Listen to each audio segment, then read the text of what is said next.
Yes, as I walk through the uncanny valley of death, you shall fear no evil, for I am that evil.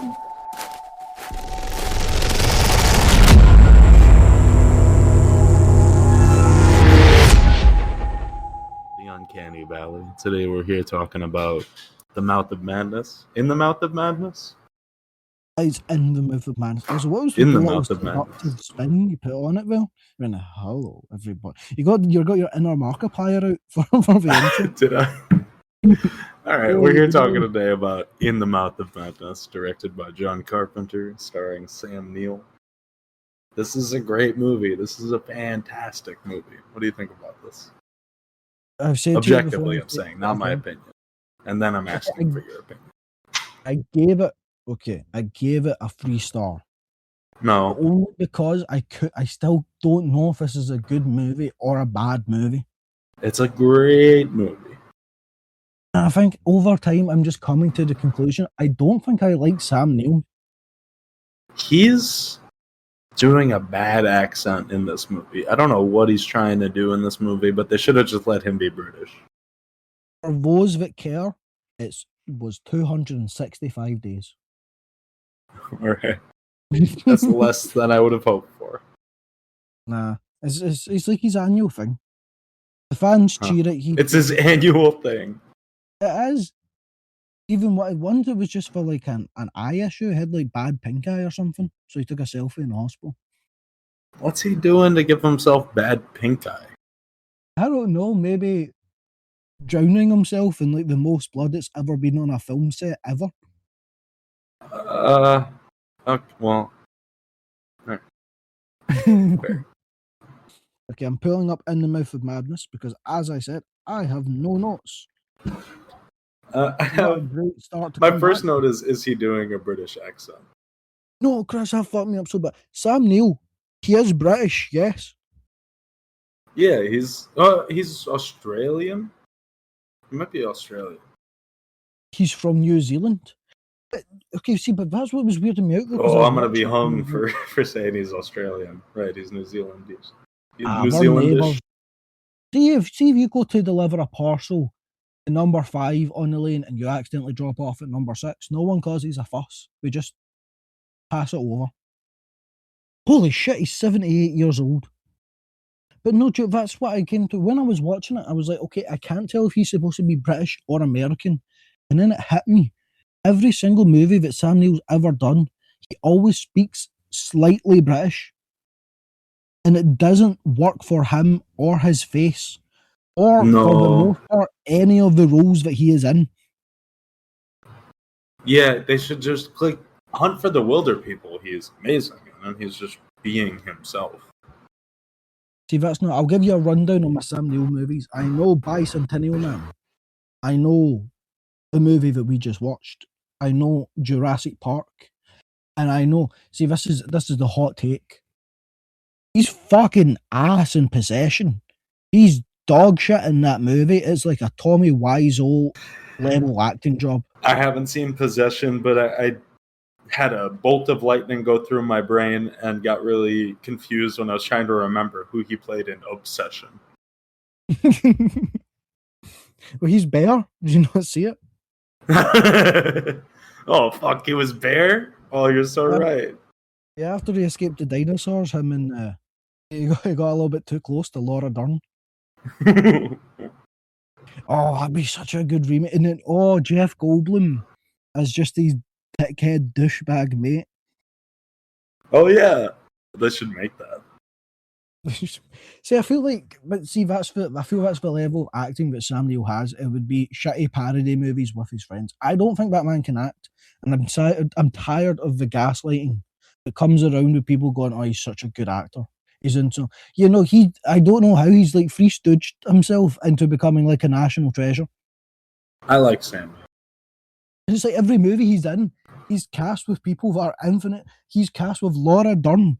And then fucking Isabella Adjani in Possession. Something might shed light on it, though, where, I mean, first he started I think he did start in an Australian movie about a guy in Australia who helps get the Apollo 11 launch televised, something like that.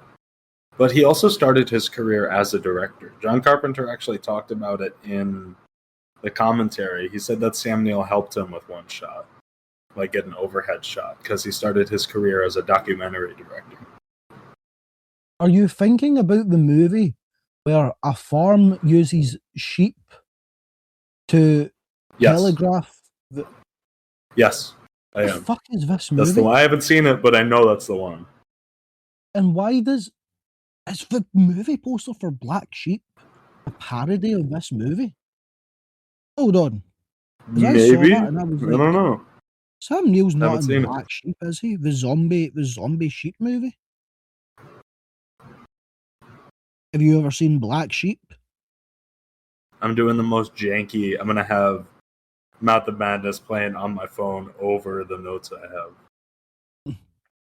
I don't even have it up. I'm bewildered. Chris, I'm going to send these How to do you you like that? as we're How do you like talking. them apples? And I need you to tell me if you Because believe, I'm not because in a I room think where I have this a is a TV right parody. now. Do Do you want to start with the framing sequence? Were you not listening to a word I was saying there? I can't hear you at all. I'm realizing now. I've not done anything. There we go. Talk again. I was yapping away, and your fucking rude ass was going, maybe we should talk about the framing of the movie. As I was talking, I couldn't hear you whatsoever. what the fuck did you last hear? Can't remember at this point. Oh, it's took us 1 month and we're back to fucking. What even was that shitty Predator movie with the autism? We're back to the Predator level of Oh, podcasting. no. We're back to training wheels.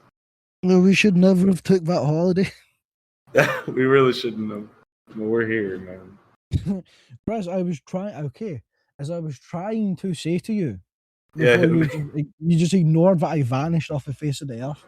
You were too busy talking about the framing. I was of the film. absorbed in my own thoughts. I went, have you seen Black Sheep? And you went, and just started talking about something else. That's the last thing I heard you say was, is the poster of something a parody of this movie? And I said, I have no clue what that is. You'd never seen Black Sheep? Mm-mm. Oh, Umbrella have been putting out special editions for it. Even as a child, I thought it was trash, but so many people say that it's What is goated. that? It is a movie where... Have you ever seen Doghouse? What is Doghouse? Okay, I'll give you a rundown. Both of these are like shitty gore zombie comedy movies from the 2000s. Oh, that Doghouse sounds is pretty fun. Annie Dyer and Mickey from Doctor Who. And sexist zombie movie where laundry detergent is turning women into zombies. What? And it's a pretty good movie. That sounds fun. A solid zombie movie. And then Black Sheep is I think it's supposed to be like an environmentally conscious one about, because you would think if you're going mutant zombie animals, you would go mad cow disease. But they went sheep, presumably for the pun. Chris, look at those fucking posters I sent you. That's a parody, isn't it? I'm looking at them. I'm looking at Doghouse. Looks like you'd expect. It looks really stupid and bad, but like it would be fun to watch. I'm looking at Black Sheep now. You're talking about No, you're not talking about the Tommy. No, look up the Black Tommy Boy reunion movie. Zombie. It should come up. Okay, it's not showing me a poster. I sent you in Discord. Yes. You know about it. I'm not looking at this. I have my phone on fucking Do Not Disturb for the podcast. You could see it does look like a parody. Oh, this entire thing stemmed from me going, oh, that's strange. That's a parody poster. And now here we are 10 minutes later and you went, Your message did not pop up on my Steam Deck for whatever reason. Maybe I'm just not paying attention. This week. I gotta be doing it, Chris. Fucking, we'll talk about this movie, okay? You want to talk about the framing so bad, go for it.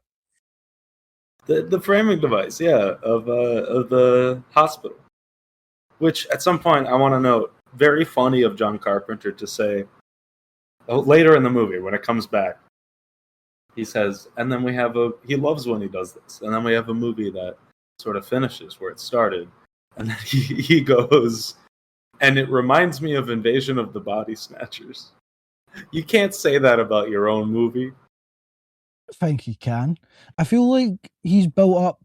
He always has like I'm not meaning this in a derogatory way towards the man, but he carries a very ignorant aura about himself. I mean it maybe a bit more derogatory nowadays. I feel like back in the day he could have got away with it. I see what you This is a man who said he scores movies based on vibe. Yeah, and let me tell you, once you're done with this thought, I'll give you another detail that might go towards what you're saying.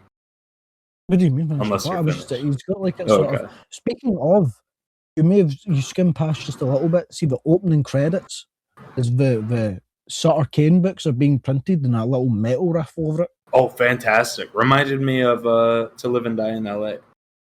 See, we were on different vibes. I was thinking when J. Jonah Jameson printed the lies about Spider-Man. Oh, true. Yeah, like that too. Nice. And then we got that questionable scene with the Chinese woman screaming the Spider-Man song. One of the thoughts that John Carpenter shared, which I think you'll appreciate knowing, is he said one of his favorite things. He talked about the end of the movie in the asylum where he's doing the lightning cues, and the actors can't be talking while they're doing that because the machine makes a lot of noise. So he said one of his so you have to wait until the actors stop talking and then you can hit the cue. And that's one of my favorite things, to have a button on the set. So like his favorite thing is when the actors stop talking, basically. When the vibes to me, hit. that comes more across as my favourite thing is having a button that I know will make everyone shit themselves simultaneously the second I press it. That also, I think he seems like he probably played a lot of bad pranks on people. Like, okay, hypothetically, you could conjure a small lightning blast in your flat. You're using it every opportunity you get to horrify someone. That's something else he said, is he had someone in like a black outfit run past the camera as a jump scare while he did a lightning flash. And he said it's a cheap scare, it's a cheap trick, but I love cheap tricks, is what he said. I was about to say, he's not past a cheap trick. At least he's honest about it, He isn't. That's the thing. It's like, I feel like a lot of his movies are, I don't even think it's just the soundtrack alone that he makes off vibe. I really think a lot of his movies, he goes in and just vibes shit out. For better and for worse. There's one scene that I'll get to that they had to improvise to keep the budget down, which I think was good. Like, it came out really well. Chris, you're more knowledgeable in this movie about me. See the screenplay of this, is it a book? Because it feels like a book. Wait. A film narrative. It's written by someone very specific who wrote this screenplay and shopped it around for a while. From what I remember, it wasn't a John Carpenter thing. It was a screenplay that someone had written with Lovecraftian vibes, and John Carpenter latched onto it and sort of rewrote it for himself a little bit. I don't think he did a lot of alterations to it beforehand, but I don't remember that specifically. I've avoided listening to other podcasts or anything on this before we talk about it. Okay, well, I will say, I don't know if you did know this or not, but whilst I was looking up stuff for this movie, I did find on Amazon this movie was novelized as the Sutter Cane book, like last year. You can buy it on Amazon. And I was like, that's such a Chris item. Why isn't Chris told me about this? I want that. It's extremely cool. I don't even like the movie that much and I want it. I want that. That's cool as fuck. Alright. But the movie does have maybe a birthday gift for myself. If we're just talking about the asylum right now, I will say it doesn't feel like John Carpenter directing. It looks very like the establishing shots at the beginning, very giallo, very colourful, very well boxed in on the frame. I don't know where he pulled that one out of. That's not his usual bag. And then when we're in the asylum, it feels more like who's the cunt who made Reanimator and From Beyond? I do not remember offhand. That guy, the little nerdy guy. Stuart Gordon. It feels more like his movie. Yeah. I wish I knew what you said there. I'm just going to keep talking. But it feels more. Oh, Stuart Gordon was the name of the guy. Stuart Gordon, yeah. It's such a fucking nerdy name. Yeah, it kind of is. He sounds like the alter ego of a superhero. Like you get like the superhero at night and Stuart Gordon by day. But okay, I see actually that. do have Yeah. of the asylum. The asylum is the one thing that I managed to get down before the mic started stressing me out. Please do share. Okay, Chris, when he's getting pulled in, he goes, I'm not insane. One of the staff go to Sam Neill and make a reference to, oh yeah, that's what an insane person would say. I hate that fucking argument. What do you mean? So am I supposed to say I am insane in the insane asylum? Do you know who say that? Insane people. It's such a paradox. It pisses me off when someone bring up that argument. What the fuck else am I supposed to say? That's like if someone went to court and you said not guilty, and they went, well, that's what the guilty person would say. Well, it's called defending. It doesn't work, does it? You can't. So am I supposed to go into court and go, oh, I'm guilty, and like, see, he's a good heart. He wouldn't have done it. But okay, so we're at the insane asylum. What's Sam Neill's name, or am I just going to keep calling him Sam Neill? I'll look it up right now. Sorry, I was doing a little aside on my phone looking for the DP who John Carpenter did the commentary with that I listened to a very little bit of. I just wasn't. They talked a lot about the framing. I like the color choice stuff, but the framing and the cameras, I can't. It doesn't stick in my head. But apparently he just worked with John Carpenter a lot. He didn't do a lot of other stuff. I thought maybe he was the difference in this movie. I'm going to look through the crew to see if anyone else had input on the cinematography. Did he ever make Sam Neill's character? Like Italian cinema? Sorry? Because it feels very Italian. I see that, yeah. I mean, you haven't seen Italian horror? I have a little bit. There's a friend I used to have who showed me 2 or 3 that I didn't quite pay attention to. Oh, for fuck's sake, Chris. ADHD's got into you, man. John Trent is why we didn't remember his name. Trent. Okay, so I'm just gonna keep calling him Sam Neill. But okay, yeah, that's fair. When he gets to the asylum, he's having these little spooky visions, and he's seeing weird shit going on, and it's left to us to determine whether or not we think he's insane, or if there's supernatural things happening in this horror movie. I wonder which one. Sometimes it's not, and honestly, go ahead. But one of these visions is a man that shows up behind him, and I wrote down what he says because I was like, "Oh, Joe, that's very, very, very fun." For this full circle narrative, as he says, "This isn't the end. You haven't read it yet." So if we go off the narrative that this movie is the book, he's saying you can't be at the end of this film. You haven't seen the beginning yet before we circle back to the original events of the movie. Oh, that's cool. I never thought about it like it's that. Very cheeky. I think that's a nice little writing. See, Joe, it's going to fuck me up about this movie, Chris. You haven't played Alan Wake 2. No, I haven't. I played more Control today with my roommate. We're working our way up to Alan Wake 2. How long? Control's not that long, Chris. I mean, we're almost done. You gave me the Alan Wake 2 movie, and you're like, "Oh yeah, but no spoilers, please."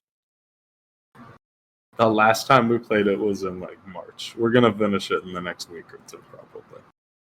Also, there's another media franchise that I know you like, and I know you haven't seen the bits that I'm talking about, so I also can't reference that either. It fucks me That up because sucks. when I watch the movie, all I can think about is, oh, this reminds me of this thing in Alan Wake 2, or oh, this reminds me in this thing that I cannot mention to you. That sucks. It's a video game or a movie that you can't mention. I'm not even going to say what it is because I feel like if I give you God clues, you'll be like, oh, is that important to that? Fuck. And Yeah, you're probably I right. can't do All that right, to you. I won't question it then. Thank you. God damn it. So what are you thinking That's so about frustrating. Sam Neill's sick tattoos he's got rocking? His what? His sick Jesus tats he gets in his asylum. Oh, okay. Interesting.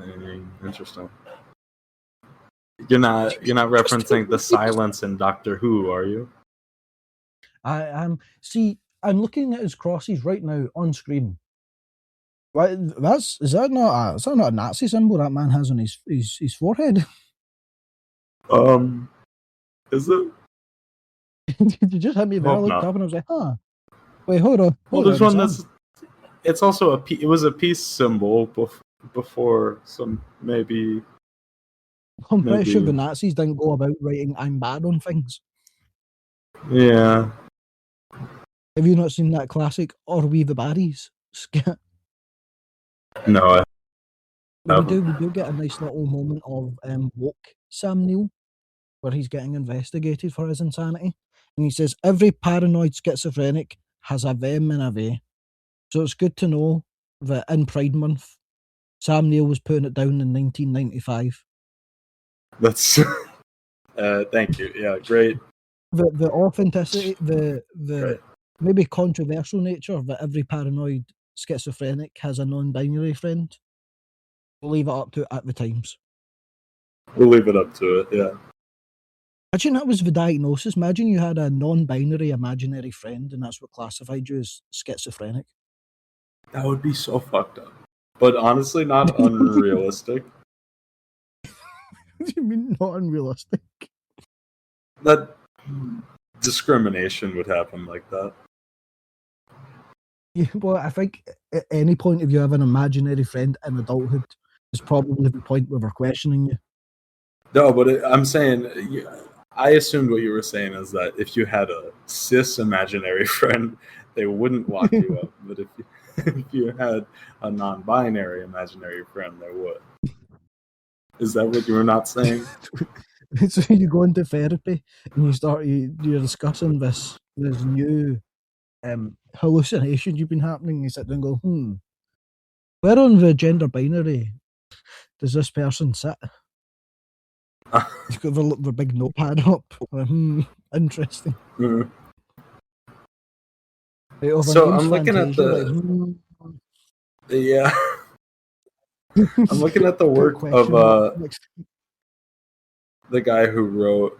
I'm sorry, I'm distracted by the IMDb of the guy who wrote the movie, who is a producer with MGM. Apparently, he's a chairman, and what he's written, he wrote between 1987 and 1996. He wrote the story for the Judge Dredd movie with Stallone.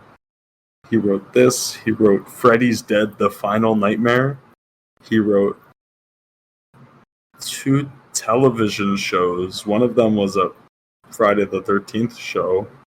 And he wrote 1 episode of Voyager, Star Trek Voyager. Do you What a know what's strange fucked up career. about that? Is they feel like, yeah, that makes sense. Like, it's Yeah? such weird wild cards, but if you had him in a deck, it's like, yeah, that's a full house you've got going on. Huh. He's an executive producer on Shogun, the new show. Yeah, he started executive producing with 1 movie before Freddy's Dead, and then he sort of moved into it in 1991. Fascinating. What a strange. Maybe we can follow Batman's career. I suppose if we do this and then we did Michael Freddy's Dead, DeLuca then we'd have is to his go name. fucking. It's Well, great. we'll search him up. Well, he's maybe a gold mine. Yeah, I'd love maybe. to do Freddy's Dead. That's such a strange movie. Well, we gotta do all of those. I got a detour for a second. Have you seen any of The Agency? I'm seeing an ad for it. No, I have not seen any of your weird propaganda shows. Shut the fuck up. All right. I can enjoy what I want to enjoy, even if I acknowledge Justified is my favorite show. Is it forgiving of shitty people? Yes. Is it fun? Yes. It's not about the shitty people, but it's always like oh, do you know this show? And it's like some show that had 12 seasons that was on ABC at 8 p.m. and it starred a B-list actor from like the 90s as like I don't watch a crime those. I scene don't watch investigator. those. And I'm like, what are you No, I talking about? don't. Don't slander me like You're that. like, oh yeah, it's got Henrik Smith. He was in this movie. that No, no I'm one out here knows watching from 1981. Rubicon. I'm not watching CSI. Rubicon's a fucking drink. What's Rubicon?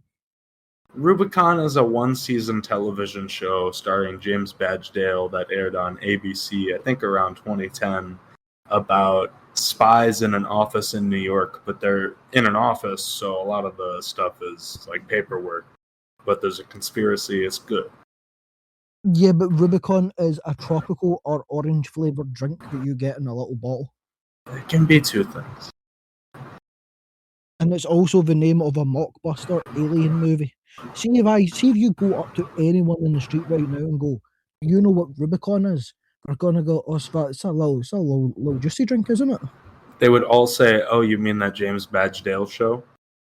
No, they would all go, oh, you mean Tropical Twist, my favorite flavor. They would say, "You mean that James Badgedale show?" No, they would not. It would be you being interviewed on the street. Oh, that's my favorite show. With your Rubicon in hand. Oh, Yeah, I'm out here what has watching this got to Fringe. do I'm with not you? watching Law and Order. You're talking about what the fuck's Agency? Why did this come up? I'm seeing an ad for it on IMDb. I just wanted to know, man. You need Adderall or something, man. I probably do need some medication for my ADHD. I'm talking about it with my psychiatrist. I'll figure it out on my own time. Thank you very much. Well, next time you see them, tell them that you were an hour and a half into talking about a movie. You didn't get past the 10-minute mark and you started talking about a police drama show because an advert banner popped up. Well, all right, we'll move on a little bit. You want to fast forward to the axe, the agent with the axe? We were at the axe. There was no fast forward. It's like the opening scene. I'm doing you a favor. You want to fast forward to the axe? Sam Neill. We're gonna zoom. We are gonna fast forward. Sam Neill. Okay, we get flashback to him. He's like some sort of Columbo business, and he sniffs it when cunts are lying. And he goes. He's super British at the start here. Yeah, he's super British, but he's also a little American, and we just don't question it because Sam Neill clearly just doesn't know how to voice it. When he's doing Columbo, it felt like he was doing British as a thing, like to trick them or to play a character. But then later in the movie, it feels like he just can't control it.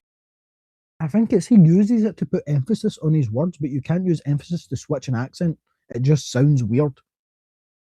No, that's a fucked up thing to do. Because see, he busts that guy. He comes up and he's like, "Oh, you burned down your place for money, and also I may have fucked your wife, and also you're cheating on your wife, and she knows." Okay, and then he's going for a little celebratory drink with this man who we don't know who he is. When we get the Spider-Man 2 cafe scene, but it's a homeless-looking man with a big axe. Good scene. Yeah. Great scene. And he would be dead here if he wasn't having lunch with a guy who has a gun. Not making a point. Be dead there? Or I mean, what I'm saying is the agent was trying to kill him. The agent was okay. The man with the axe is agent, the Sutter Cane's agent. But we'll come back to that in a sec. We'll get to it later. What I'm saying though is, at this moment, surely he's not in any danger because at this point he's already part of the book's narrative, and we get later on that the narrative will sometimes have exciting moments to progress the plot, because the audience demand it. It's a very funny games, like little time You're loop right. they've got going on. You're exactly right. So Yeah, it's also a little cabin in the woods. yeah, so Sam Neill's character isn't actually in danger at this point. He needs it so he can have a reason to be introduced to who Sutter Cane is and start. It's an probably inciting this- incident in the movie and in the narrative of the movie. It is. Sam Neill, he takes this pretty fine. He goes on a walk and like, this is New York, isn't it? Because that looks like a New York ass alleyway if I've ever seen one. There's no alleyways in New York. What do you mean there's no alleyways in New York? That's not a real thing. There's like one alleyway in New York that they film all of those scenes and everything from. What do you mean? I have seen Spider-Man save a rape victim in one. Yeah, all of I've those are also filmed seen in like a one young fucking victim alleyway. in- I think Cortlandt Alley or something downtown in the financial district. There's no alleyways in New York, buddy. They put the garbage on the street. Then where does Spider-Man change his clothes, Chris? He changes. Spider-Man goes to that one alleyway, to Cortlandt Alley. Let me make sure I'm saying the right name. Or I'm if he's pretty sure not that's- near Cortland Alley, he needs to change before he can get there. That's where he needs to. Yeah, that's the one. That's the one I'm thinking of. That's the one he goes to every single time. Look it up. You'll recognize it. But it can't be because the Kiss alleyway is a little straight shot. And then the one where the woman is being raped in that weirdly dark scene from the first Spider-Man movie is like a big. It was it's a set. cube. It's a Cube set on a alleyway. soundstage. Why would you build a cube of full blocks for this one scene that will probably Oh get my cut God. thanks to the censor board? Oh my god. I don't know, man. Ask someone else that. It is supposed to be New York City, though. You're right. Okay, so I was right. It was a. It does New feel York like it, ass besides looking the alleyway. alleyway. I just wanted to make the point about there aren't alleyways in New York City. I feel like it feels like New York, but there's no alleyways. He's in an alleyway, so how does it feel like New York, Chris? The alleyway doesn't feel like New York because there's no alleyways in New York. Okay, so he's walking down the one alleyway in the entirety of New York City. Yep. He's walking down We not get to Cortlandt see this. Alley. They found a different one. Yeah, we found the other one that's round the corner that Chris refuses to acknowledge. They found He's one in a going down- different, in like Vancouver, wherever they filmed this, you know. Okay, but he's going down this alley. Yeah, he is. He's going down an alley. I'm being really pedantic. It was And filmed you in see the Toronto. home Mouth of Madness posters look awesome. I found a site online that may or may not be a scam, that they do the big movie posters as a replica, and I really want it. Oh, I want that. That sounds cool. He's hobbled it. He, like a dickhead, rips one of the posters for some reason. Just an asshole move. That's someone's marketing. They paid for that. And we see your standard New York police brutality, who then invites Sam Neill into also being brutalized in a very strange scene. Yeah. It's more of a question. You want if somebody? he wants to be hurt rather than a threat.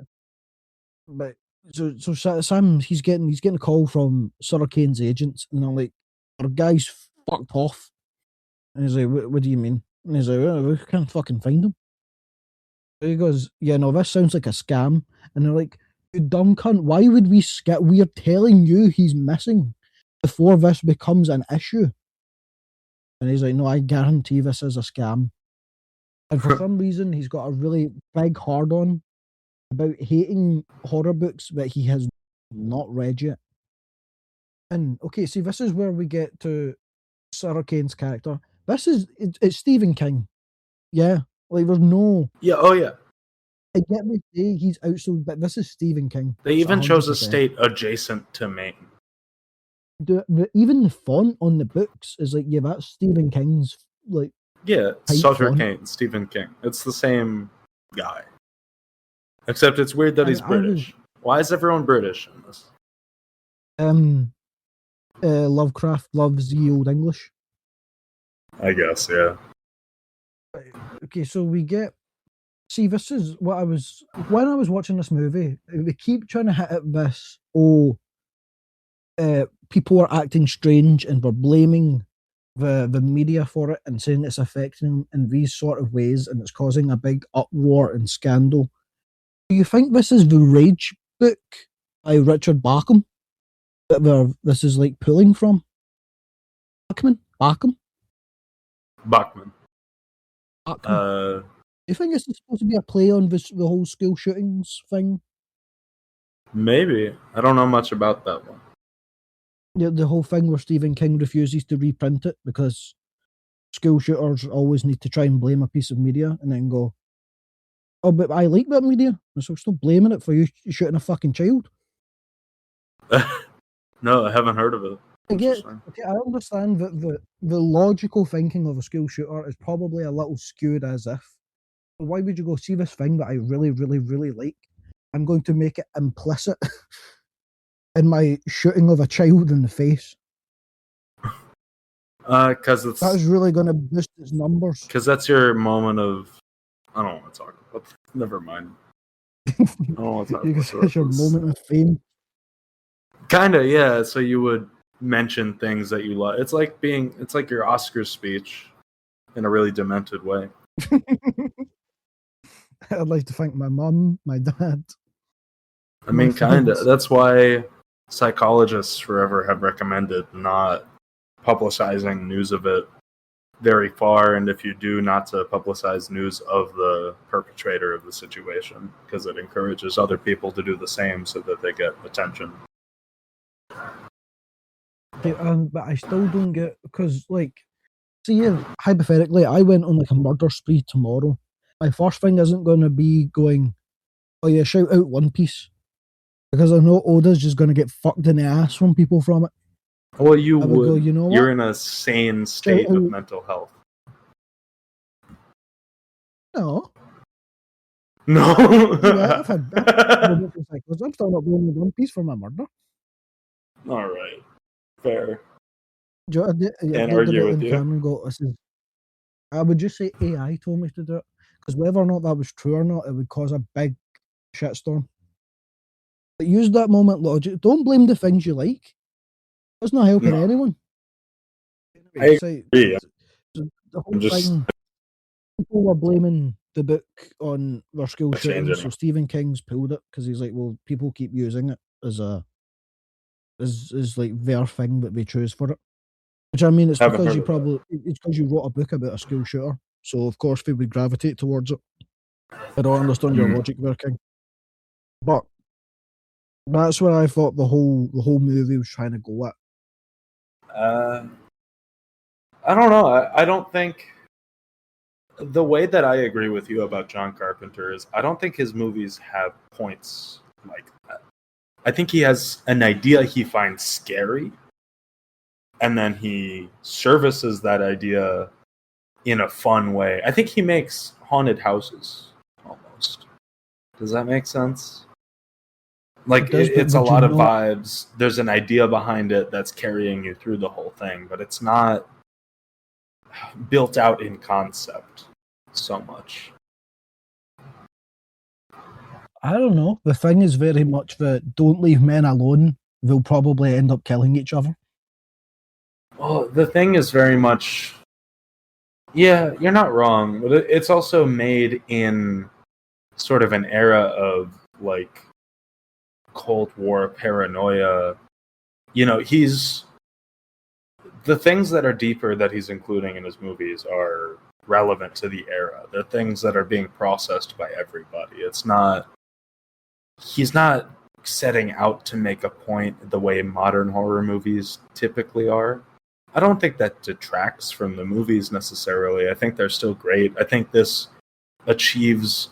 Honestly, what I'm describing right now helps this movie achieve sort of a detached nature, which also helps the fear of another world leaking in. You know, it does, because it's not attached to... This is going to sound very insulting, but because it's not attached to emotional arcs or human emotion, in the way that a typical horror movie we're used to now is. It gives it more of an otherworldly text feeling. It feels like something you weren't supposed to witness. You know, like they tell you that he's an invented character, and you go, oh, that makes sense because he hasn't changed at all through this whole movie. And then you feel like the subject of the movie. No, I can agree with you on that, but you said he will take from things that people in the moment were experiencing, and would you not say that in the 90s, blaming media for like mass violence wasn't like a prevalent topic? True. You know what? Yeah. No, you're very right. I had a Sure. million and one thoughts to go over, but then Craig gave me an alert, and it made me shit myself momentarily, but I think we're all okay. What alert did Craig give you? He gave me a now recording alert on my phone, and I was like, I'm gonna kill myself. Just And so it was just late on telling that. me an hour late I was doing that. But yeah, so Kane, he gets the job, and he's like, okay, I'm gonna read all these little spooky books where everyone's like, oh, it's the most effective horror you've ever read. It was the 90s, so we were past like horror movies, so I don't know how books were having that much of an effect on people. I can understand if this was like the 1940s and they're like, this man's writing some scary shit. There was a ghost in page 20. Like, I feel like by this point, maybe media moved on a little bit from the spooky book. But they're going nuts over the spooky book, and he's reading it, and even some nerd comes up to him and starts being weird because he's in a bookshop. He takes the book home, which seems to be his big new one, and he starts having this weird out-of-body experience, like a middle-aged woman reading 50 Shades of Grey for the first time. He's having cold sweats in his arms, seeing shit, passing That's a out. He's weirdly waking good back up, he's reading it description. again, and he's passing out again. He saw the ghost in page 20 and he couldn't handle it. And then we get flashbacks to the police scene, and he's picking at the poster again because he's still a dickhead and doesn't appreciate the money put into the marketing department. But now the police, he's like a fisherman. He's like a little zombie, little kind of blue pink. He is like a fisherman. He's a guy. And then he's also sitting next to him reading his book. It's good. I love the surreal imagery in this. Like, it's good, but I feel like Sam Neill's overreacting to the scary book a little bit.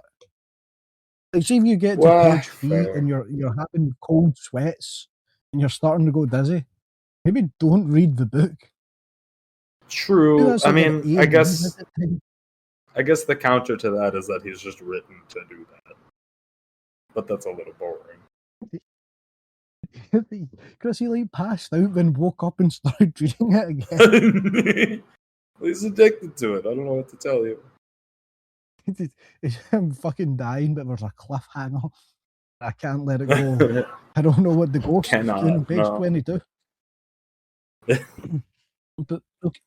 So he wakes up from his stupor, and he's like, I have all the books, even though I bought one book, but he has all the books.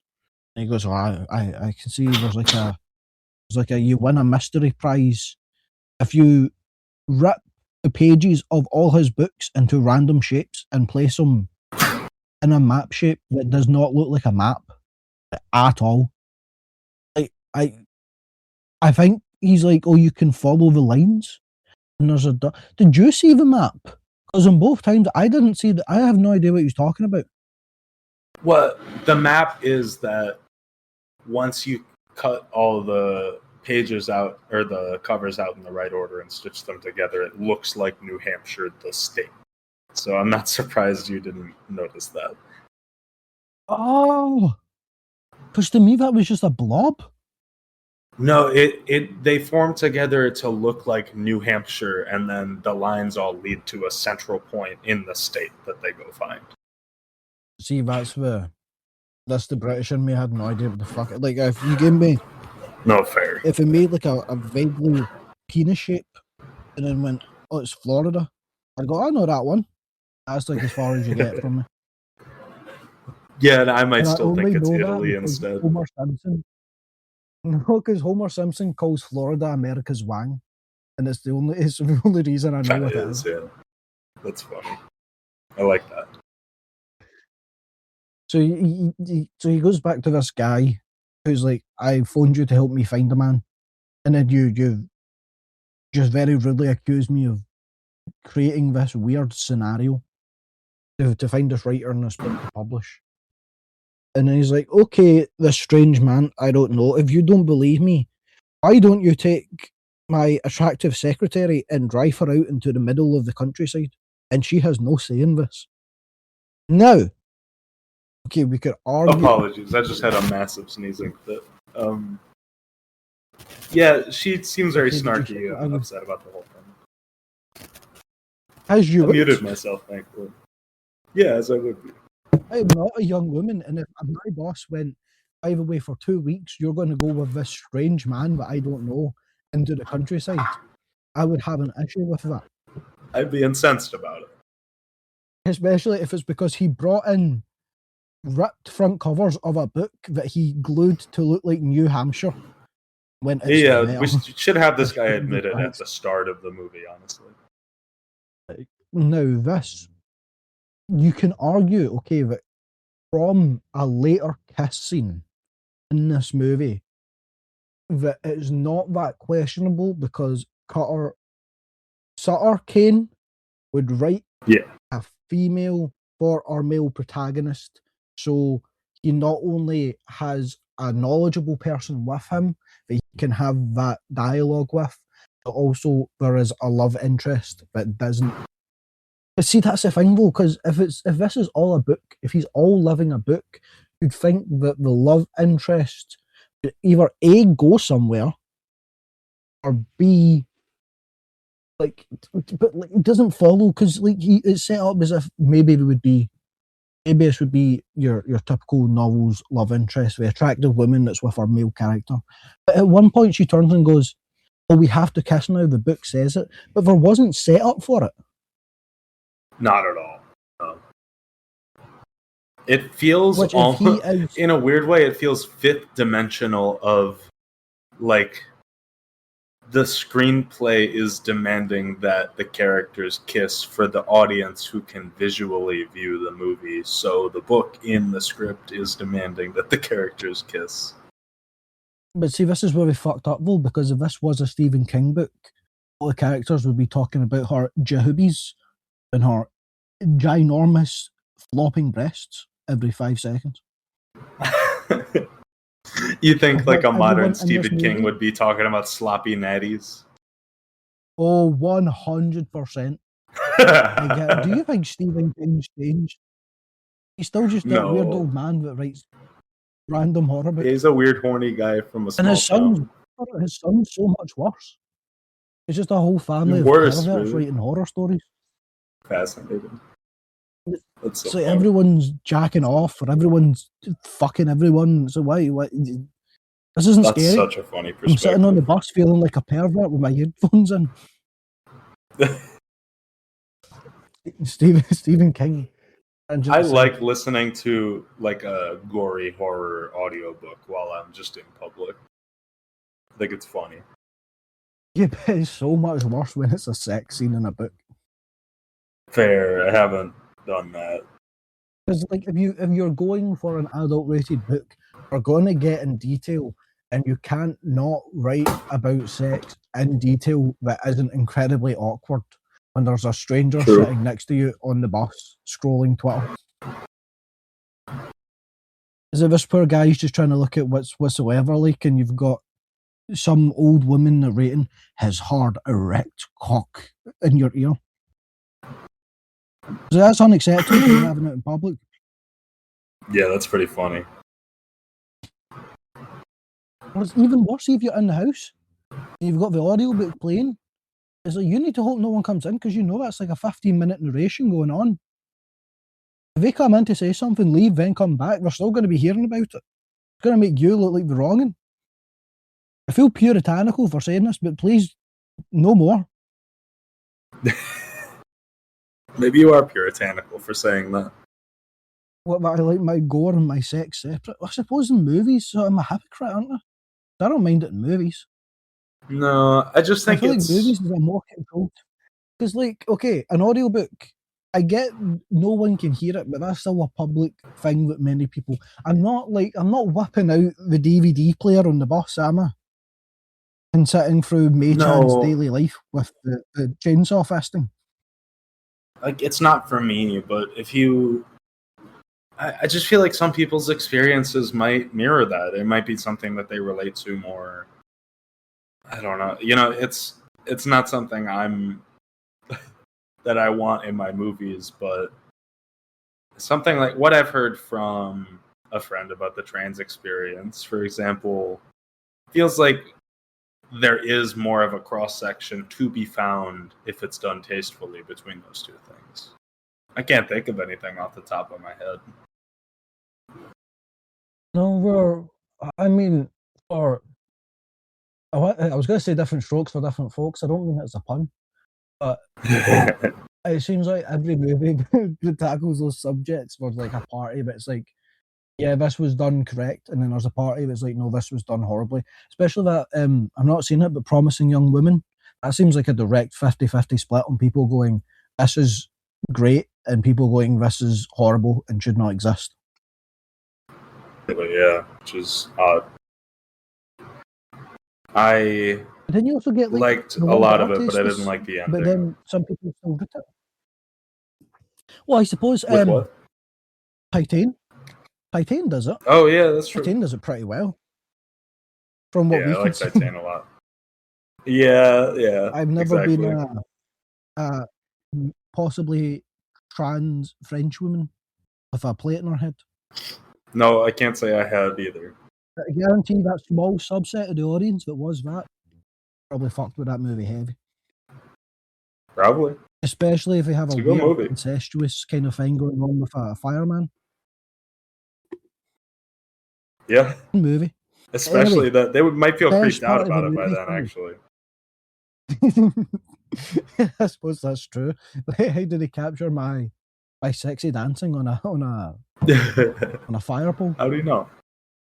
But so the best part of the movie for me is see this stretch How'd she know? where What woman it directed? feels like it's like almost like a buddy cop type vibe of Sam. And can you please pull up the second? Well, I don't want to say the secondary protagonist, but this secretary that's with him. Pull up her name because I feel bad not saying her Yeah, name. she feels like a secondary protagonist, and then I do feel like the movie does her dirty a little bit.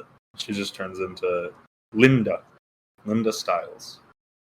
Linda. Okay, well, their dynamic in the car, I love that. The horror stuff that goes on, especially see when she's asleep and he honks that fucking horn in her face and goes, "Oh, you're awake." To her to then assault him with a bag of Lays and him going, "Hey, never throw chips at the driver." Yeah, I do like them. It's good though. So he goes for his little nap. He's been tired from driving. See this spooky shit. This spooky shit is like cream of the crop. But see this whole scene, phenomenal. The tail lights, the dark glow of someone behind the car. Oh, I love it. I love an like endless driving scene. It does something to me, Chris. Oh yeah, you must have loved that in what was the movie we watched, the found footage movie with that. Incantation. Yeah, Incantation. I was thinking about Incantation while I watched this scene. I love this though. The kid getting older too is really creepy. Yeah, so she hits that person with the bike, and it's like they're like a child old person. Very Yeah, unsettling. it is. And it's like Good use of later makeup. on in the movie, Sam Neill cycles away down that street, and I don't know if it's supposed to be like a weird like reflection of him being trapped, or maybe being like birthed from the area that the narratives come from. So it's like a child old man, maybe version of, I don't know. It's freaky. Reminds me of the mutants from Wrong Turn. Yes. Yeah, exactly.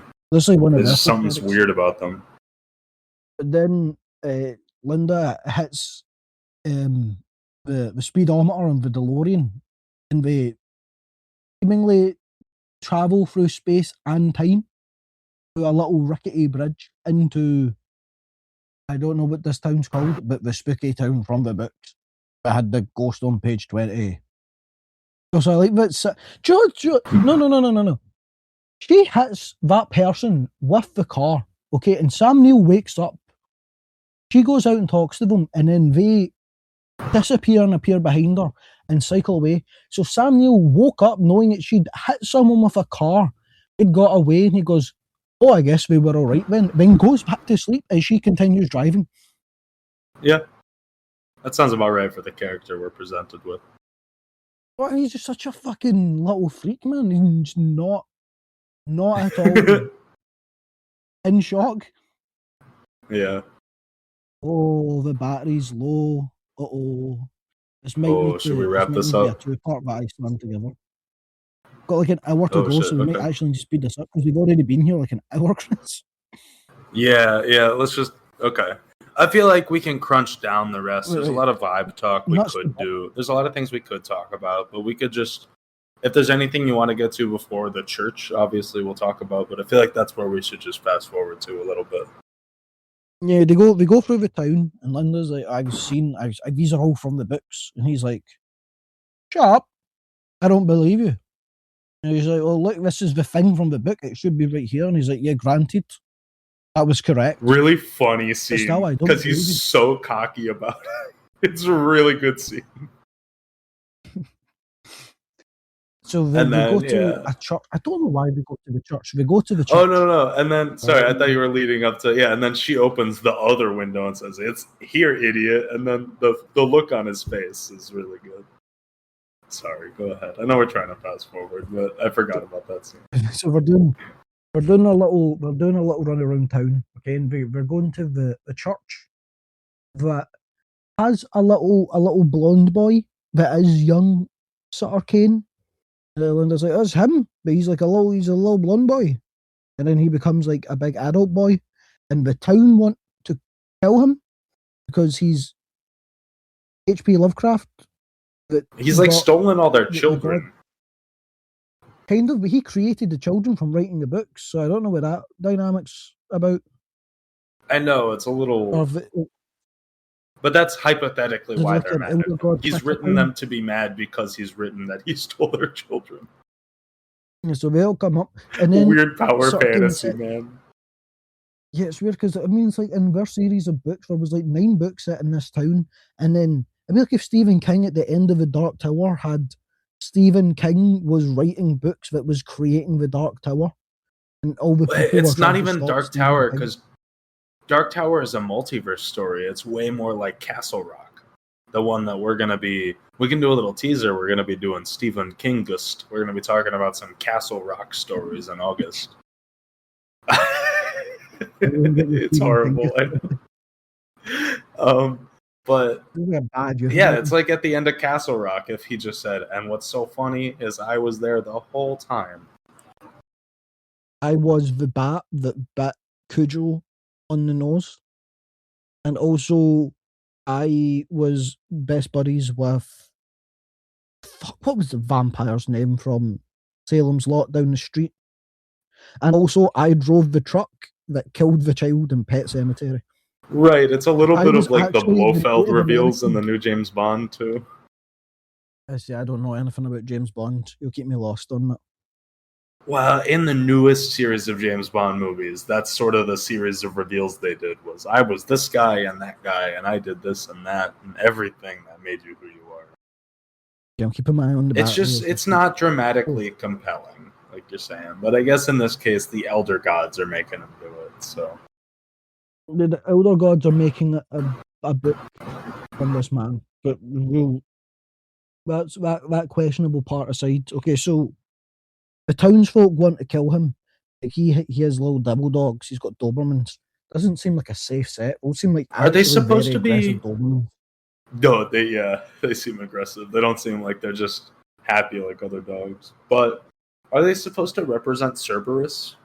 Because he sends them 3 at a time That's what I until the very end. It was the Hellhounds. Okay, cool. Yeah, that makes sense. Okay, so Sam Neill, he's back. He leaves. He goes back to the house and he's like, fuck it, I've had enough of this shit. He still thinks it's a prank for some reason. Very elaborate prank for this one man. Linda meets the to his town's credit, children. it was a prank to start with. To his credit, like the whole thing was a ruse to begin with. It just didn't wind up being one. So so Linda's out on her own for some reason. She's exploring the town and she finds children, and they look deformed. Are they supposed to be fishy people, like Dagon? Or are they just kind of weird? Yeah, I think a little bit.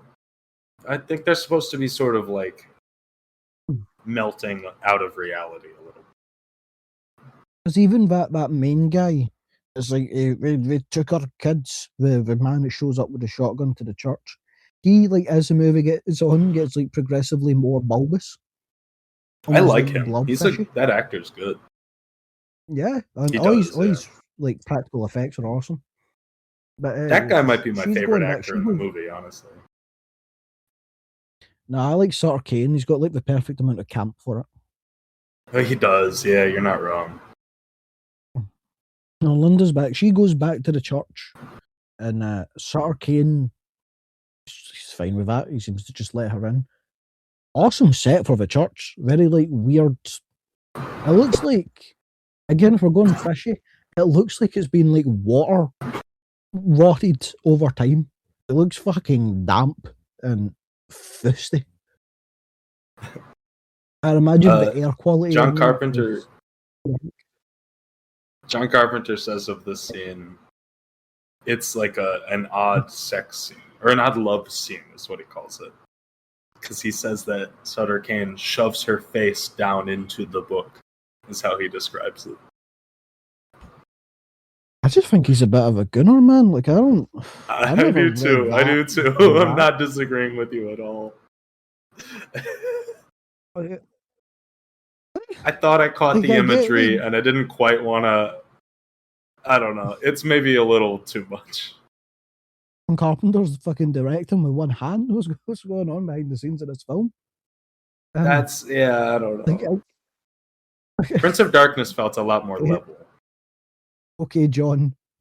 I do see I could maybe get like Sutter Cane as like the dad of the town because he created them, and then the kids say you're our mummy to Linda. They do, yeah. Maybe that's something. He invites her in. He's like, look at my big bulbous store. Look how it wiggles. Which I'm always saying to women also. Come see my rotted bulbous store. Yeah, I'm always saying that. There's freaky things in there. Yeah. Yep. Like, the rats and stuff. That throws me off so bad because like he gives asexual, right? He gives like he doesn't seem human. He seems like he would not be interested in. He seems like an elder god. He does grab her and says, "Come." So, maybe it was, but I still feel like that's unnecessary. I do like he calls his book the New Bible. It was a bit disrespectful towards the Christians watching. But he's like, oh, more people read me than read the Bible, which I don't think is true. He's only counting translations. He's not counting how many people read the translation. So do you? But like, I feel like his little manuscript that he's writing it with a typewriter, Alan Wake style. I feel like it would have been cooler if it was a printing pen. I feel like it just fits the vibe more. It looks a little goofy. It's perfectly typed out. In the mouth of madness. Also, I feel like Sutter looks too old for his fit. What's with this like Steve Jobs turtleneck? He's got what's his name? The guy from Knight Rider. Rider. Oh, David Hasselhoff. David Hasselhoff. No. If David Hasselhoff is not the look. He also. I think it works because he looks like he's trying to pretend to be a human almost. Yeah, because he's got little bulbous people in the back of his head, which is fun. Little bulbous people in the back of his head. Yeah, he's got Yeah, that's he's got a little true. like He does have a like, quado. family. That's just an odd way to put it. I like the adjective bulbous is it's a very appealing one to me. I quite like the Yeah, term it's a good bulbous. word. It's very gross. I don't like it, but I like it because I don't like it. But, how do you think the transformation of that starts when you start to know about? Do you think like once you've read a few pages of a Necronomicon, like that's inevitable, like you've been infected and it's coming, or do you think you have to Yeah. keep thinking about it quite a lot, and then your head starts to over I time? think it's inevitable. Unless like you get hit by a truck the next day, I think you'll come back around to it. Like the seed has been planted. Maybe it needs to be watered more, but you'll see or hear something that makes you think about it, and then you'll think about it more. So I think I think it's a Rubicon. You know, once it's crossed, you can't go back. Once you open it, it fizzes out. You can't stop it. It will Yeah, go flat eventually. right. After one season.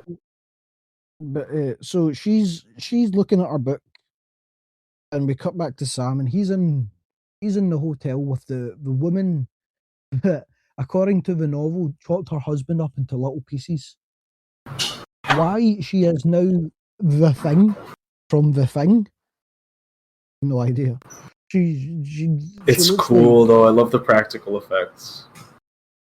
is awesome, but she's like a little wormy person that's chopping at her own bits. And also, she doesn't go for Sam Neill. She's just kind of doing that in the back. Yeah, she has a chance and she just throws him through a door. Which makes more sense Yeah, once you I'm know he's watching a it right now. written She's like character. chopping at him, but she's not like avoiding her own wiggly bits. I feel like that must hurt. I don't know. Maybe they don't feel pain. Maybe they don't have nerves.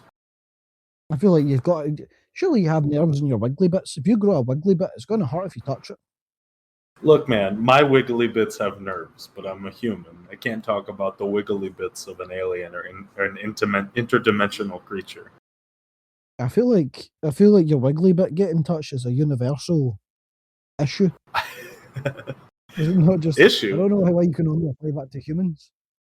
I don't Saying know. I that, think my wiggly bit getting if an touched is alien, all right.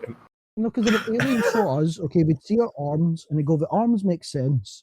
And then we have little round bits at the end of it, and then little 5 wiggly bits. But we grasp all of these aliens' wiggly bits and You're shake it talking up and about down. fingers? You're talking about fingers and I'm finger talking about adjacent our things? fingers. Oh, okay. Yeah. Copy. I Because thought you were just talking if about an alien, generally wiggly arms and wiggly bits on creatures. I was talking no, about dicks. well, yeah, the humans they grasp for wiggly for wiggly bits together and give them a shake as a Yeah, greeting. yeah, exactly. But The prime wiggly bit has to be saved by the the subservient wiggly bits. because that's where we would write. We would go, okay, they have wiggly bits at the ends of their arms, and they harden them, and then interlock them with each other and give them a shake as a greeting. Terrifying if we wrote that about an alien. We'd be like, what the fuck? You keep your wiggly bits to yourself, mate. Yeah, yeah, true. I love the What shot even of describe them as? the wiggly creature in the greenhouse. Yeah, where Linda previously says, "Oh, there's a big thing that should be there," and he's like, Yeah, "Shut up! I read the books," even though he clearly hasn't read the books.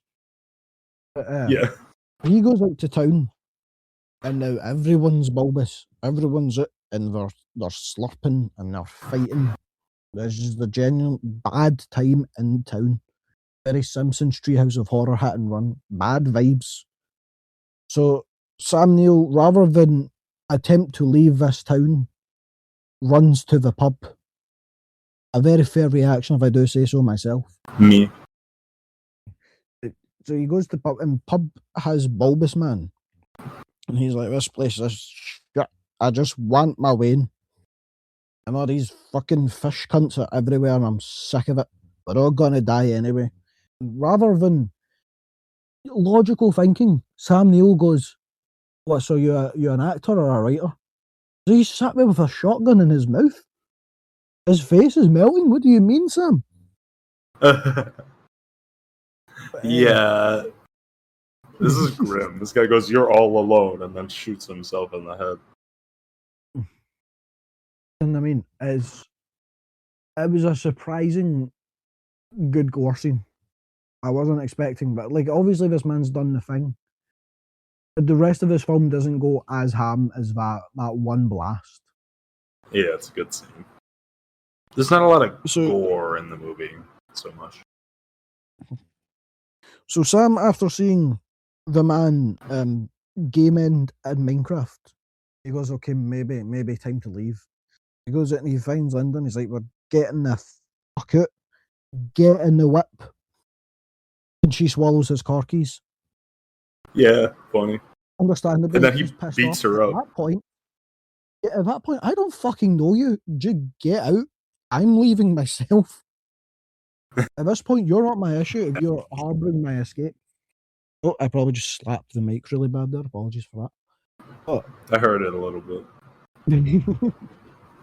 It's falling. It's warm in here. The sweat is like dripping it down my top. Damn. So they're on the plan to leave, and she's Damn, like, you're what? "Sutter's made me horny, Sam. We have to fuck right now." She's going nuts. She's going ham. Sam's having none of it. He's a very respectful man, no matter the scenario. She seems out of it. He's not having it. He's ready to leave. This is where she turns into like a little crab ball. Or am I mistaken? A crab ball? Yeah, you know what? She does turn into a crab ball. See, it's weird because in this movie, I hear a lot of people go, "Oh, it's great for like Lovecraftian horror elements," but no one talks about the practical like body horror in this. Like I'm looking at it right now. She's pulling an exorcist. She's flexible. She's like, I don't even know how they did it because it's like her head, and then it flips to like a model. But both of them look as unnatural as each other. There is a moment where she's crawling, and it is clearly just someone else with a Halloween mask on, which is a little funny. Right, with a mask of her face. Sort of like Sleepaway Camp, a little bit. Or the Poughkeepsie tapes. I have not seen that. Maybe I should watch that. He gives her a ring around. He gets into the car.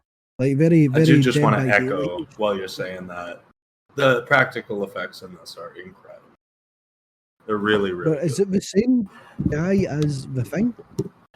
No, I don't believe so. I'll double check. I'm fairly certain it's not. That's crazy. I wonder if it's the same guy from Beyond, because it's got a similar like goopy, chunky look to everything. Interesting. But okay, so Sam, he gives her a little ring of rosy, and he dips in the car, but the car flashes you back. You're fucked. You're stuck in the town. Very like Silent Hill vibes. Actually, incredibly Silent Hill vibes. I wonder if this was inspired with the like the weird like cult that. church building in the town. John Carpenter No, plays a no, lot no. of video games now. I don't know if he used to, but it would make sense. I've got to imagine back in the day, because even David Lynch knew about Silent Hill. And he doesn't Oh, play it was video handled by... Oh, shit. The visual effects were created by Industrial Light and Magic and also handled by a group that included Robert Kurtzman and Greg Nicotero. Greg Nicotero, known for the Walking Dead show, who... That show is bad, but the one thing that's always been really good in it is the makeup and zombie effects. games. Yeah, because like even if someone's watching this, if you Google like the waterlogged zombies from The Walking Dead and how like their swollen like pussy flesh drips off of them as they walk about, good shit. Oh, I gotta look at that. Yeah, so- it's consistently so good. Anyway, yeah, go ahead. So Sam, he's doing the ring rosy. He keeps leaving town, keeps popping back, keeps leaving town, keeps popping back. At one point, tries to fucking spear them with his car, and goes through them. So that was a fail. Fucks his head pretty bad. He does. I'm narrating this as I go along because I don't have notes. He wakes up in the confessional booth with Sutter Cane. He's like, confess to me your sins, and they start yapping about this cunt's book because he's got a fucking ego. It's a great this is where Sam set because he's like, go ahead. yeah, is it a confessional booth with just like the ceiling removed that they filmed in? Yeah, it must be, and the way it's shot is like he's been arrested and he's in a cell. Like it's a confessional booth presented as a prison cell. Oh yeah, because it's supposed to reference the asylum. That's cute. I like that. I do too. Yeah. God, the amount Sam Neill smokes in this fucking movie does my He head smokes so much. It makes me I love how the smoke. old lady. Oh yeah, that sucks. I love how the old lady is like, "You got to stop doing that." And he goes, "I don't know, man. Something just makes me want to do that." And it's not small cigarettes either. The man's smoking Super Kings. They're like double-sized cigarettes. They really are, and he'll put them out right away. So he must have a lot. I mean, you say that. I don't even buy cigarettes anymore, and I have like 50 cigarettes in this house in random locations. I think smokers it's like, have you ever seen 1408 and John Cusack, even though he doesn't smoke? He's like, yeah, I'll just keep one on me just in case. That's a good movie. He's in the booth with Sutter Cane, and Sutter Cane thinks he's dropping fire in that fucking booth. He's pulling a heretic, and he's yapping about how religion's designed to just control you through discipline, and it's been translated. The pages don't even reference what they're supposed to be anymore. My book's superior to all. But at least he has the knowledge. Well, at least he has the knowledge of like another world, you know. He has the knowledge of some god, so why would that imply that God does not exist? Oh, I guess you're right. Oh shit. You know what? Is it more realistic? I don't believe in God, but see, if I found out some gods existed, I would be more likely to believe in the Christian God. Why? We're having this little back and forth, and Sutter's like, you have to read the book. And it's like, oh, you wrote the fuck. Just write him into reading the book earlier if you're that fucking determined, mate. You're controlling the narrative. I think he has fun. I don't know with why it. you keep trying I to think convince that's why. people. He's an asshole talking to an asshole. He's like he's been forced into the r/atheism subreddit in reality. That's why the guards of hell were defending this little booth. And it's like he's not even like Sam Neill's buying into it. He's just fucking listening. He's just going yaps. He just yaps and yaps and yaps about how fucking popular his little books are. His little books. And then I guess his so. little books. And then there's a flash of lightning and Sam is sitting on his lap, which is also a bit sus. Kinda. So he teleports to Sutter's little book club and he's like, I've finished my book with my pristine typewriter and desk in this Lovecraftian temple. And this is when Sutter starts going off about, you never had a life. You were a creation of mine. There's a father and son dialogue, I guess, that we have. Yeah, this is when it's kind of revealed that Sam Neill's character is kind of part of this new narrative. And the way the narrative is supposed to continue is that Sam Neill gets the book that he is in and he's supposed to deliver it to the real world to get published, to spread publicity for Sutter Cane's Lovecraft. He's the prophet, I assume, basically. Yeah. Yeah, it's like the thing where like people will leave one person alive so they can tell the tale. Also, it's supposed to be like an honor in this one. Yeah. He's like, you boring Columbo man that deals with false insurance claims. I have deemed you the ultimate protagonist for my best-selling novel. Now go spread the word. And this is when his bulbous door opens, is it not? Yes. So this is when he starts ripping the paper. Is it okay? Well, walk me through it because you've seen this movie a lot more than I have. Well, the image that's in my head, I'm in a jumble because I've been bouncing back and forth through the movie, listening to the commentary, trying to focus on it and not doing a good job. But what I've been really focused on is the special effect of, well, first Sutter Cane is saying, I can't hold them back. You know, you have to go through this tunnel, and it's super cool, the design they choose for it. He shows him like a sci-fi spaceship looking tunnel almost. Yeah, it's very like H.R. Geiger. Yeah, it almost implies like they're in a spaceship right now, potentially, which is cool. I wanted to mention the effect for that spaceship. They talk about being, it's like a 10-foot hallway and then like another 10 feet or whatever that get narrower and narrower. So when you shoot it, it looks like a 50-foot hallway. Oh, it's fucking really classic, running down the hallway to the door, but the door's actually tiny, so you can't get through it. Exactly, which is why Sam Neill gets tackled halfway down the hallway.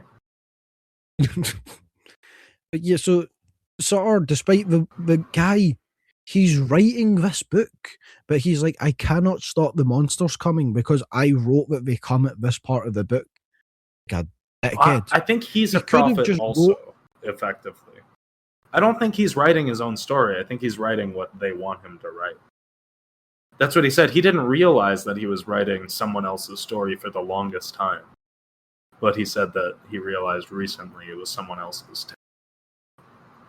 Oh, okay, so that clears it up a little bit more for me. But this is... It's a double... Yeah. Okay, you know some of the special effects behind the scenes. See when Kane stands in front of the bulbous door that's like pulsating, and he rips himself as a sheet of paper into a hole in the door. How the fuck did they do that? So honestly, I don't know how they did it. They didn't talk about it. I think they like sort of a movie magic, like, and we don't want to tell our secrets a little bit. But that is what I wanted to talk about. That's this. It's so fucking cool. They used foil for the paper. That happened in anything. I know. Keep going. We can be excited. We can overtalk. We don't have to make gaps. No, true. Yeah. That's what I was excited to get to. They used foil for the paper, especially for when he's peering through that big hole in the wall. It's tin foil that's been painted to look like paper. And what's so cool to me is that's the effect I was talking about earlier. There was something else in the script, and John Carpenter said, we need to cut $5 million out of this script. Let's, you and me, he's talking about the guy who's on the commentary, I'm pretty sure, the like visual director, let's come up with a fix for this. Originally in the script, the whole town was supposed to get sucked into the book and disappear, and they couldn't. That what the poster is? Where it's the big beams coming out of the book. Oh yeah, you're right. That is what that is. Interesting.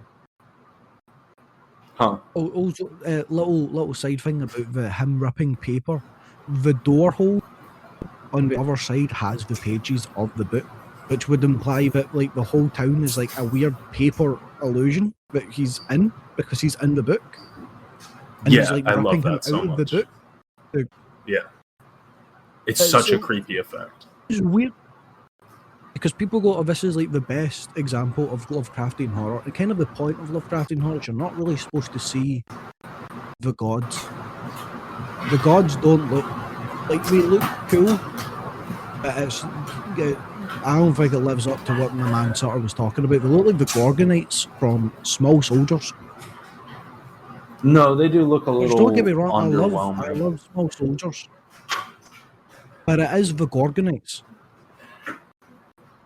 I think the best way to imagine it. You could put them with Gorgonites, you couldn't tell them out.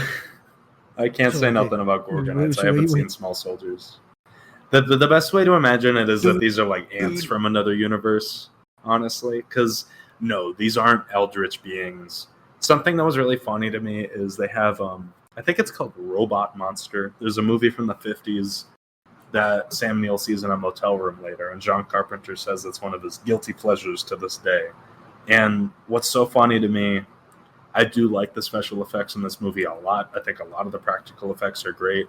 But some of them, like that, like the wiggly arm monsters, while they look really good, still compared to effects from now, they look like the effects in Robot Monster compared to in this movie. Next month is July. We have to we'll set up a scenario, okay, where you have to, we can count Small Soldiers because it is like dolls coming. It's kind of like a child's play. It's like an evil doll movie, more 12 rated, but it's fucking awesome. Are we gonna do Evil Doll Month for July? That could be fun. You cut off a little bit. What are we doing for July? Do you want to do Evil Doll Month Dolls? for July? Yeah, that could be fun. Puppet Master, Chucky, Small Soldiers, presumably dolls. Chucky, Puppet Master, Dolls. Sure. I haven't seen Dolls. That's the Robin Williams. No, that's Toys. What's Dolls?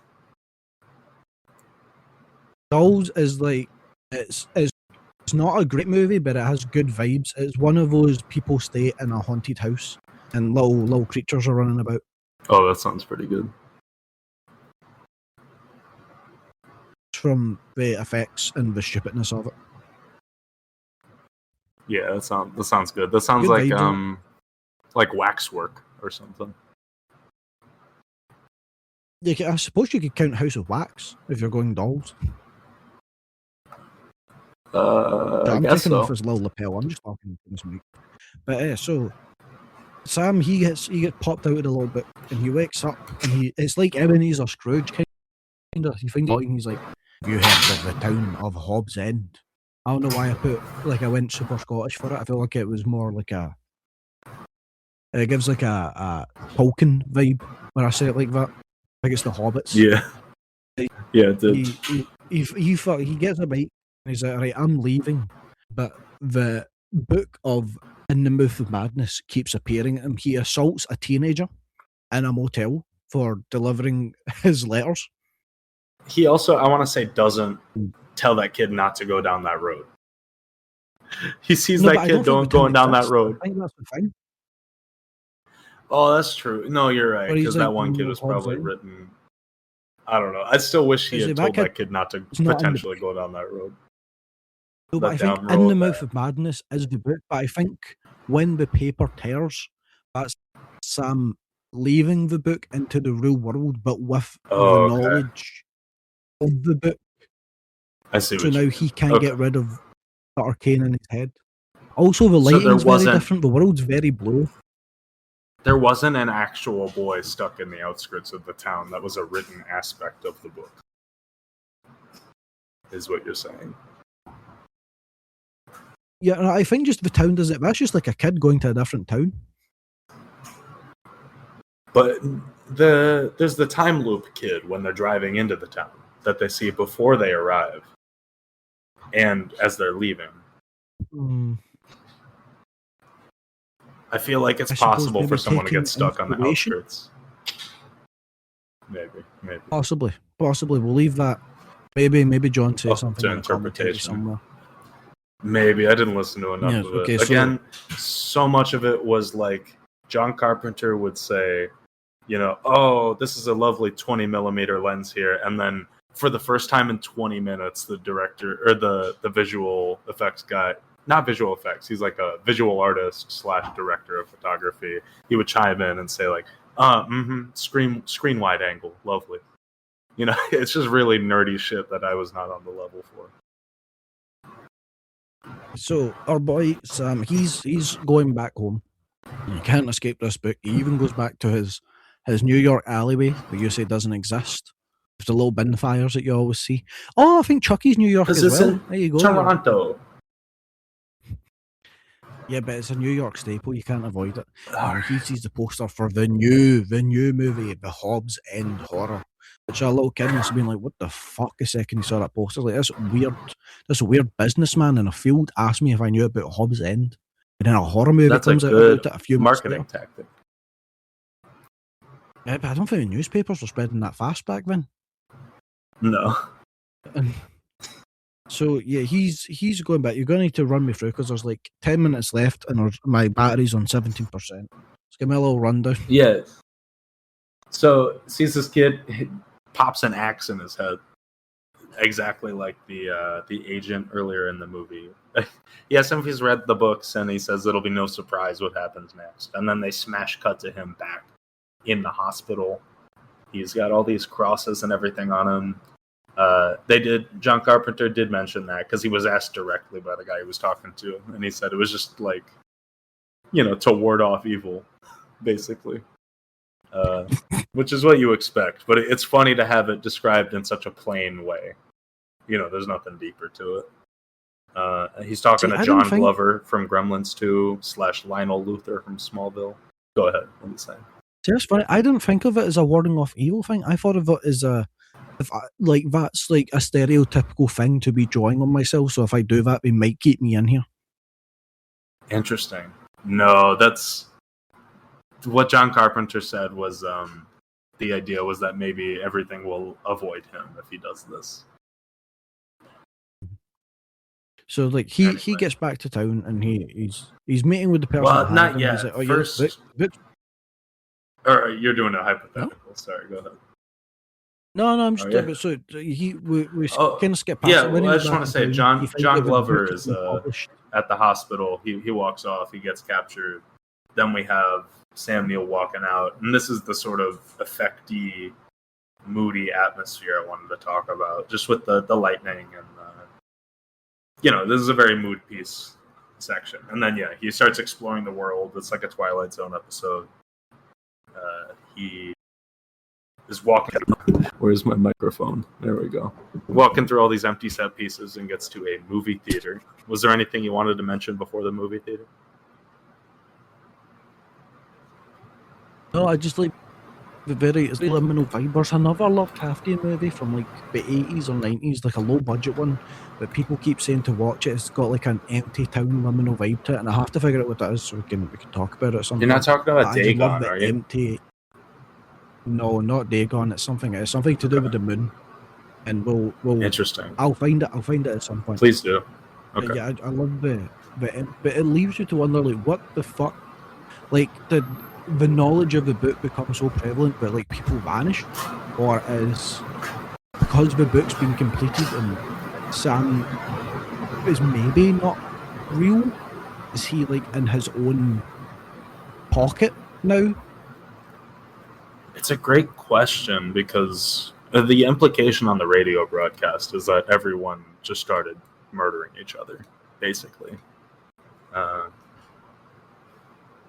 don't know, because there's no bodies. The true answer is there's no budget to show bodies everywhere, but I like that it leaves you in this more liminal space. Our boy Sam, he's fiending for some kino in the apocalypse. So he do what I would do in the apocalypse and barricade in the local cinema and figure out how to get the projector on the go. You got the popcorn working, so that's all you need. He decides he's going to watch that because I feel like popcorn would take a while to rot. See, just the kernels. I feel like that's hard to get. You maybe get some mold, but I don't think it would do too much damage. True. You think you could just eat stale popcorn right off there? Yeah, I think you could eat stale popcorn for. I don't think there's much nutrition in it, but if you're just watching movies, you don't really need too much. Put a bunch of butter on it. Yeah, that's fine. Mm-hmm. What movies would you try to find? If the world ended right now, what movies would you try to find that you could watch over and over? Well, that would be in theaters. I would. Well, I know there's a house like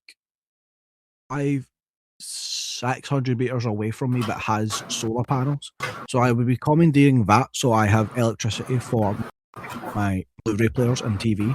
I would be hitting the Blu-ray shops, but if I wanted the cinema, I would be scooping around just every set. I've got like a circle of cinemas that I know I could hit, and I would just take one good film roll of every movie because I'll get bored at some point. Yeah, that's true. And just stash them, and like the Omniplex near me is being built. Will be recliner seats. Oh, but there won't be any power. I guess I would have to find my way to the National Archives. They've got to have some good movies over there in Washington, D.C. See, the thing is, at some point, though, you'll come across like a house of someone that was like, you ever seen digital hoarders? Where we store as much No. digital information as possible in case it goes missing at some point so we can just upload it. That's crazy. No, I haven't seen that. There's people with like full hard drive rooms in their house of just everything anywhere online. It does Insane. help occasionally. So, fair fucks to them. But yeah, Sam, he gets to the cinema and he realises that the joke is on him. I feel like the ending is a bit like, yeah, okay. Like he sees his life in the movie and he's like, haha, isn't this funny? Yeah, It seems like but it's also a classic GIF at this point. Him laughing in the theater with the popcorn. But like, it doesn't add much because, okay, he was a book and now he's a movie character. Like, he's still a fictional character from media. But he's a fictional character that, because he is perceived, brings about the end of the world, is the idea. So the fact that you are seeing him means that something is seeping into your world, effectively. Okay, but how much of the movie do you think is what? Okay, so what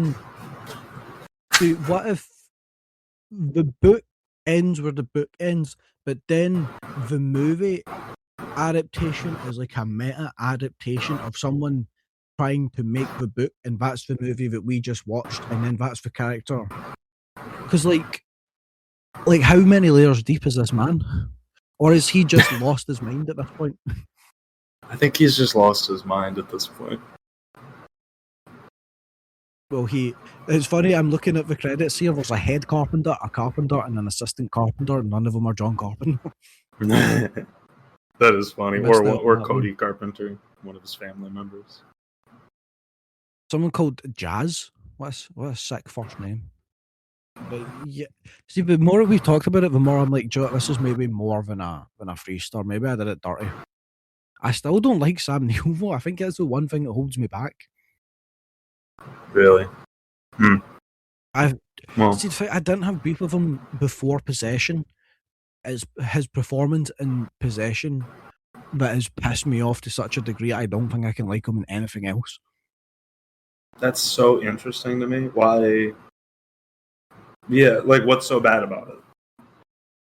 I don't. It just feels like it doesn't match the tone of the film, and it's got the same issue I had with Moriarty and Q, but to its fucking extreme. Like the movie tries to do it. See how when you play Japanese video games, and then they'll have like a weird, quirky scene, and then everything else is serious. Yeah, I do. It's like the movie has those weird, quirky scenes, but it is only Sam Neill's character doing weird, out of pocket shit that doesn't add to the fucking narrative. And then it's supposed to be like it's a director writing about the horror of divorce and like miscarriage, but the entire movie, I'm like, yeah, Isabella Gianni's character is a fucking nut job, but I still feel more sorry for her having to put up with your fucking annoying ass through the entire movie. No wonder she wants divorce from you cunt. Yeah, It infuriates me. But you go. I feel bad because I don't have beef with him as a person, but I just cannot stand that fucking performance. Yeah, I like him maybe more as a comedy actor, someone who's adding something like that. Like in this movie, he has an incredulity to him. He's not playing it straight, or he's playing it straight, but he's sarcastic about everything. But I see what you mean. I like him in things, but I also see that he's more of a personality than someone who can act a bunch of different types. Anyway, we got him in this movie theater. He's cackling. Movie ends. He's having a good time. Happy ending. Yeah, it's good. I suppose. Happy ending? He's having a good time? He gets a happy ending in the cinema. Yeah, you'd hope so. So, so what are we thinking? Well, I guess we'll close out with, if you have any thoughts on this movie, you want to share anything, you can email us at uncannyvalleypodcast@gmail.com. If you want to follow us on Instagram, we're at the Uncanny Valley Pod on Instagram. So we're thinking Small Soldiers for next week. Oh, you have to go. I guarantee you will love Small Soldiers. I might watch Small Okay. Soldiers the second we're finished with this. Oh, okay. All right, I'll Kirsten watch Dunst Small is in it. Soldiers. Shit, I didn't know that. Banger movie. It's really pushing horror, but it's evil dolls attacking people. It's the same sort of vibe. Okay. Yeah, that sounds fun. And I think there's And then one we'll scene figure that out I the can rest. think of as a child that scared the shit out of me. Really? So, You think it'll still scare the shit out of me? no, I think it's probably goofy as hell, but we'll get to it. Ron Perlman's one of the soldiers. That's my phone. My bad. Ron Perlman is one of the soldiers? Yeah, he's like the Isn't bad Tommy guy Lee soldier. Jones also? Oh, is it Tommy Lee? Oh, is it Tommy Lee Jones and Ron Perlman? Hold on. Before we need to get this sorted. Shit, yeah. Please. Where is it? Mouse it. Is this where we're cutting off? Do you want to say it? Yeah, I mean, say who's in it, but no, I'm pretty good on. Is he a bit better time constraint, lad? Letterbox is moving so slow. I don't have Typing much with else one to say hand. about this movie. I love the practical effects. I love a lot of the directing and just framing of things. It's just Tommy Lee Jones. Phil Hartman's in it. David Cross is in it. Dennis Leary's in it. But it's just Tommy Lee I Jones. was wrong on Ron Perlman. It's just the villain looks an awful lot like Ron Perlman. Ignore me. That'll be fun. Oh shit, David Cross is in it. Directed by Joe Dante, the guy that made Gremlins and The Howling. Oh, that'll be fun. Okay, tight. This gives me some good shit. Another Okay, Little right. Guys movie from Joe Dante. Right. All right, Charlie's got to go watch Small Soldiers. Yeah. Bye bye.